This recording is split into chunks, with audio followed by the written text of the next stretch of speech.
Good morning, students. Today we'll start with microeconomics. Our next topic will be chapter number 9, that is the concept of revenue. हमने concept of cost पढ़ा था, अब हम पढ़ेंगे what is the concept of revenue. ठीक है, revenue को भी हम जो TR, MR, AR मतलब टोटल, मार्जिनल और एवरेज के टर्म्स में ही पढ़ेंगे. सो वो कॉन्सेप्ट आप लोग साइड बाय साइड अपने माइंड में लेके चलना इस कॉन्सेप्ट को समझने के लिए. Now, what is revenue? By selling a commodity, whatever money a firm receives is called its revenue. ठीक है, एक commodity है, उसको बेचने के बाद जो भी amount उसके behalf पे receive हुआ, that is your revenue. अब प्रॉफिट और रेवेन्यू में बहुत फ़र्क होता है. प्रॉफिट क्या होता है, जितना भी आपको रेवेन्यू कलेक्ट हुआ, जितना भी अमाउंट कलेक्ट हुआ, उसमें से आप कॉस्ट ऑफ प्रोडक्शन को माइनस करेंगे और जो बचेगा वो आपका प्रॉफिट कहलाता है. वहीं जो रेवेन्यू होता है वो टोटल प्रॉफिट और कॉस्ट का होता है, मतलब कि वो आपको जितना भी रिसीव हुआ है वो पूरा आपका रेवेन्यू है. अब उसके रेवेन्यू रिसीव होने के बाद में उसमें आप कॉस्ट ऑफ प्रोडक्शन जो है उसको आप माइनस कर देंगे और जो बचेगा आप प्रॉफिट निकालेंगे. दैट मीन्स रेवेन्यू जो है वो प्रॉफिट से बड़ा कॉन्सेप्ट है. रेवेन्यू वो अमाउंट है जो आप पूरा का पूरा रिसीव करते हैं, जिसमें आपका प्रॉफिट, कॉस्ट ऑफ प्रोडक्शन सब कुछ इन्वॉल्व होता है. अब जब हम रेवेन्यू पढ़ते हैं तो रेवेन्यू हम 3 टर्म में पढ़ते हैं. पहला हमारा होता है total revenue, the second we have is our marginal revenue and the third we have is our average revenue. Now what is total revenue? The revenue that a firm gets by selling a given output is called total revenue. Just like हमने total utility और हमने TC total curve जो हमने पढ़ा था, total cost, same वैसा है. ठीक है, अब हर जगह पे सिर्फ आपको रेवेन्यू के टर्म्स में इस चैप्टर को डील करना है. कॉन्सेप्ट एज इट इज़ है.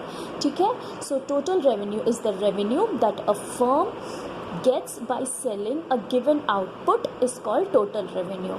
इसका फॉर्मूले क्या है?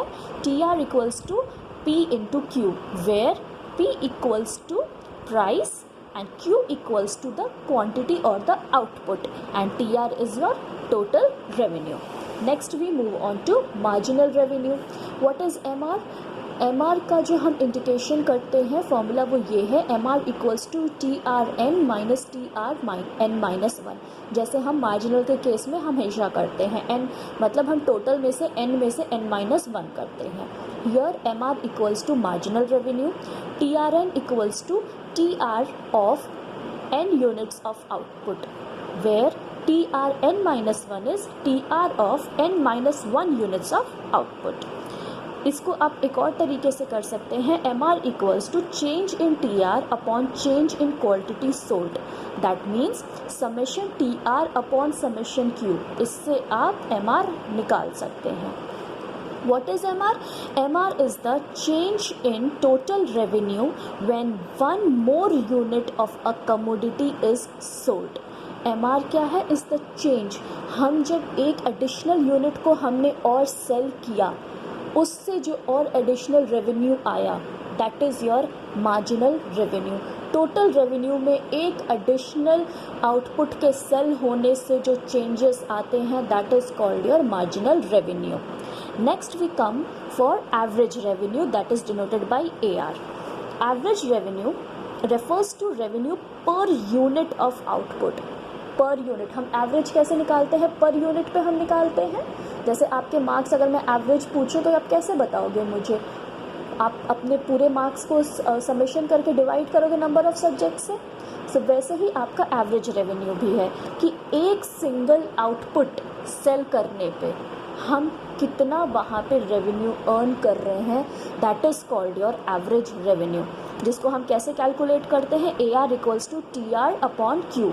Here AR equals to your average revenue, TR equals to your total revenue and Q equals to your quantity.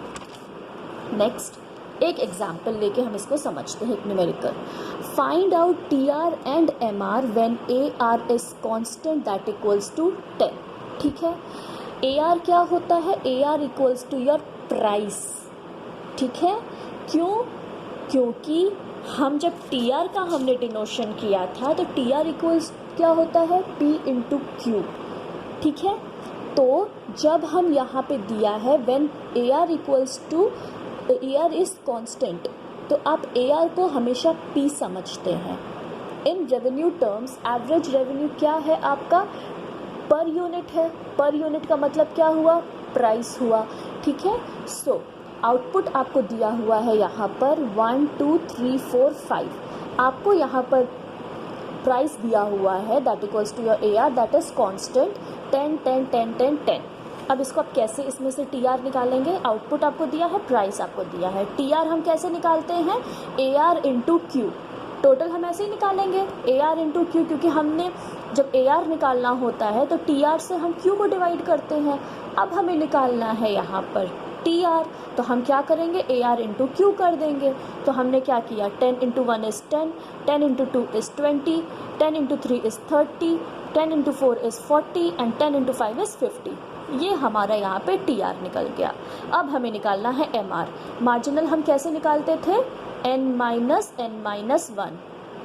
Next से हम फर्स्ट को माइनस करके हम वैल्यू लिखते जाते हैं। सो 10 minus 0 is 10, 20 minus 10 is 10, 30 minus 20 is 10, 40 minus 30 is 10, 50 minus 40 is 10। अब आप एक चीज़ नोटिस करो कि जब हमारा ए आर कॉन्स्टेंट है उस केस में हमारा एम आर भी कॉन्स्टेंट रेट पे ऐड हो रहा है ना। अगर आप इस चीज़ को नोटिस करें, अगर हमारा ए आर यहाँ पे कांस्टेंट है तो हमारा एम आर भी कांस्टेंट आ रहा है। अब इसके ऑब्जर्वेशंस हम देख लेते हैं कि इस टेबल से हम क्या क्या ऑब्जर्वेशन हमने डिराइव किया। T R equals to A R into Q, ठीक है, दैट इक्वल्स टू 50।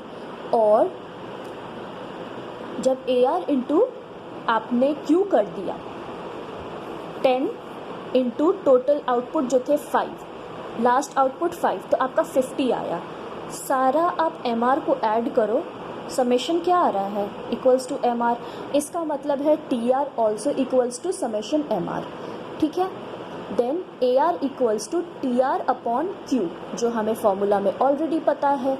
ठीक है, जो कि हम 50 अपॉन 5 इक्वल्स टू 10, 10 हमारा ऑलरेडी यहाँ पर प्राइस भी है। So A R equals to your price and M R हमने निकाला T R N minus T R N minus 1, जो लास्ट हमारा निकला वो निकला 50 minus 40 that equals to 10। Now the last thing that we observed here is if A R is constant then M R equals to A R. ये चीज़ दिमाग में अच्छे से फीड कर लेना आप लोग। कभी भी पेपर में अगर पूछा गया कि what happens when A R is constant, आप लिखेंगे if A R is constant M R equals to A R. ठीक है, अगर ए आर कॉन्स्टेंट है दैट मीन्स आपका मार्जिनल रेवेन्यू भी वहाँ पर कॉन्स्टेंट है। Constant M R means constant addition to T R. ठीक है, अब अगर एक ही लेवल पे हमारा 10 10 10 10 करके हमारा एम आर है, तो मतलब कि हर लेवल पे 10 प्लस 10 प्लस 10 बार बार 10 यूनिट ही जो है वही ऐड हो रहा है टी आर में। इसका मतलब हुआ कि टी आर में जो एडिशनल हो रहा है मार्जिनल रेवेन्यू का, वो भी एक कांस्टेंट रेट पे हो रहा है। सो addition to TR when an additional unit of commodity is sold or produced implies that TR increases at constant rate।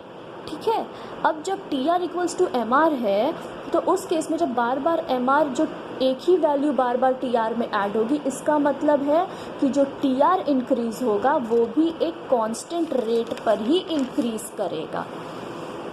ये इसका डायग्रामेटिक इलस्ट्रेशन हम दोनों का देख लेते हैं। यहाँ पे आप देख रहे हैं कि प्राइस आपका जब कांस्टेंट है, ठीक है, तो आप क्या कर रहे हैं, आप देख रहे हैं कि एक ही रेट पे आपका जो टीआर है वो इंक्रीज करता जा रहा है, अपवर्ड मूव कर रहा है कांस्टेंट रेट पे। ठीक है, व्हेन प्राइस इज कांस्टेंट। और ये आप देख रहे हैं कि जब ये आपका रेवेन्यू है तो यहाँ पर आप देख रहे हैं कि यहाँ पर आपका M R equals to A R है, मतलब दोनों एक बराबर है। And M R is shown to be constant because A R is constant. AR is constant also, MR is constant, implies that TR increases at constant rate. ठीक है, जब MR equals to AR है तो इसका मतलब ये imply करता है कि एक कांस्टेंट रेट पे TR भी हमारा इंक्रीज कर रहा है। अब ये तो हमने पढ़ लिया कि जब AR हमारा कांस्टेंट होता है तो हमारा TR एक ही लेवल पे स्लोप अपवर्ड करता है कांस्टेंट रेट पे। अब उस केस का हम पढ़ लें कि when AR is not constant, जब एवरेज रेवेन्यू हमारी कांस्टेंट नहीं रहती। In monopoly and monopolistic competition P equals to AR decreases as output increases. ये जब मोनोपोली और मोनोपोलिस्टिक कंपटीशन की हम बात करते हैं तो उस केस में क्या होता है कि प्राइस जो है वो डिक्रीज़ करती है जैसे जैसे आउटपुट इंक्रीज़ करता जाता है। अभी हम लोग आगे फॉर्म्स ऑफ मार्केट पढ़ेंगे तो उसमें मैं और आपको डिस्क्रिप्शन में ये समझाऊंगी, बट आप अभी मोनोपोली समझ लीजिए। मोनोपोली वो मार्केट होती है जहाँ पर कॉम्पिटिटर्स नहीं होते, वो एक सिंगल वहाँ पे सरवाइव कर रहा होता है वो फर्म वहाँ पे, ठीक है। और उस केस में क्या होता है कि अब आप मार्केट में देखेंगे अगर किसी चीज़ का अगर अवेलेबिलिटी बहुत ज़्यादा हो जाती है तो उसके प्राइजेस ऑटोमेटिकली कम हो जाते हैं। वही यहाँ पे बताया जा रहा है कि प्राइस जो है वो डिक्रीज़ करने लगता है अगर आउटपुट इंक्रीज़ कर जाता है मोनोपोली मार्केट में, ठीक है। और in such situation we could observe the following. अब ये एक एग्जाम्पल से आपको समझाने की कोशिश की गई है, ये आप लोग ध्यान से देखिएगा, ये थोड़ा क्रिटिकल है, इसको थोड़ा फोकस करिएगा। आउटपुट आपको दिया गया है 1 2 3 4, प्राइस इक्वल्स टू AR होता है वो आपको दिया गया है। प्राइस देखिए यहाँ पे कांस्टेंट नहीं है, 10 है, 9.5 है, 9 एंड 8.5। अब हम पहले निकाल लेंगे TR हमने कैसे निकाला, AR into Q, 10 into 1 is 10, 9.5 into 2 is 19, 9 into 3 is 27, 8.5 into 4 is 34। अब हम इसमें से MR निकालेंगे, 10 minus 0 is 10, 19 minus 10 is 9, 27 minus 19 is 8 and 34 minus 7 is 7। अगर आप फोकस करें, आप ध्यान दें, MR जो है वो यहाँ पे डिक्रीज़ कर रहा है। और क्योंकि जब हमारा MR जब मार्जिनल डिक्रीज़ करता है तो क्या होता है, TR इंक्रीज़ करता है एट अ डिक्रीजिंग रेट। हमने मार्जिनल और टोटल का यही कॉन्सेप्ट पहले के 2 चैप्टर्स में पढ़ा है कि जहाँ आपका मार्जिनल डिक्रीज़ करने लगता है वहाँ पर आपका जो टोटल होता है वो डिक्रीजिंग रेट पे इंक्रीज़ करेगा लेकिन डिक्रीजिंग रेट पे इंक्रीज़ करेगा। नाउ इसके ऑब्जर्वेशंस यहाँ पे ब्रीफ में देख लेते हैं। AR is declining and so MR is declining. AR भी कम हो रहा है, उसके रिलेशन में MR भी कम हो रहा है। Under monopoly and monopolistic market MR declines faster than AR, ठीक है। AR is more than MR। Monopoly market की अगर बात करें तो वहाँ पर जो AR है उसका जो डिक्रीज़ है वो कम होता है MR से। MR में डिक्रीज़ बहुत ज़्यादा होता है। अगर आप यहाँ देखें AR में कंपेयर करें तो हर लेवल पे सिर्फ 0.5 का डिक्रीज़ कर रहा है। 10 से 9.5 पे आया मतलब 0.5 का लॉस, 0.5 से 9 पे आया मतलब फिर 0.5 का लॉस। अगर आप यहाँ देखें MR में तो सीधे 1 यूनिट का लॉस हो रहा है।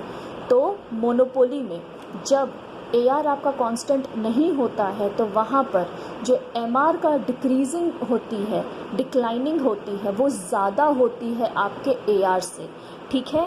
और AR हमेशा आपके MR से ज़्यादा रहता है।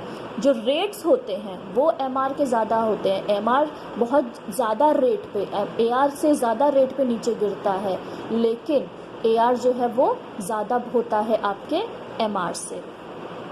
TR increases at a decreasing rate. इसका मतलब ये हो जाता है कि TR भी अगर आप यहाँ पे नोटिस करें तो TR आपका इंक्रीज़ कर रहा है लेकिन एक डिक्रीजिंग रेट पे इंक्रीज़ कर रहा है, ठीक है।